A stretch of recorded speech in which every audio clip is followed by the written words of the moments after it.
पिछले कुछ दिनों से एक ऐसी खबर जिसने हर किसी को सन्न कर रखा है और यह सोचने के लिए मजबूर कर दिया है कि क्या कोई इंसान इतना बेरहम हो सकता है कि वो अपने ही साथियों द्वारा सुपारी किलर के माध्यम से अपने पति की हत्या करवा दे, और हत्या ही न करवाए बल्कि निर्मम हत्या और उसमें खुद की भागीदारी भी सुनिश्चित करे।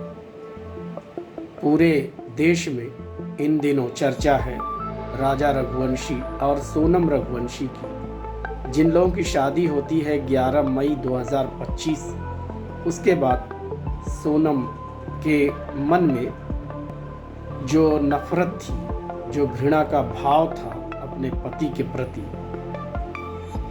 वो इस कदर था कि उसने यही रास्ता चुना कि इसको रास्ते से हटा दिया जाए। और वो किसी और से प्रेम करती थी जो कि उसकी कंपनी में नौकरी कर रहा था, नौकर के रूप में, और वो 4-5 साल उम्र में छोटा भी था। हनीमून का बहाना बनाती है और मेघालय शिलोंग ले जाती है, वहाँ पर अपने साथियों के द्वारा उसका कत्ल कर देती है। उसे क्या हासिल हुआ ये तो सोचने वाली बात है, परंतु अपने हृदय में जो भावना थी उसकी नफरत की, उसको उसने वहाँ पर जा कर के अंजाम दिया।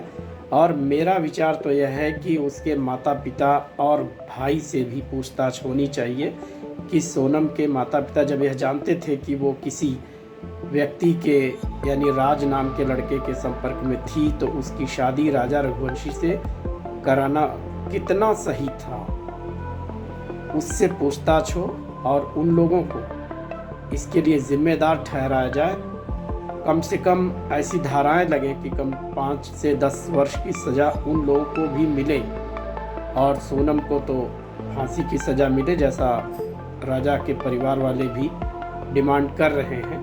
हालांकि कोर्ट में क्या होता है, जजेस क्या फैसला देंगे, ये आने वाला वक्त बताएगा।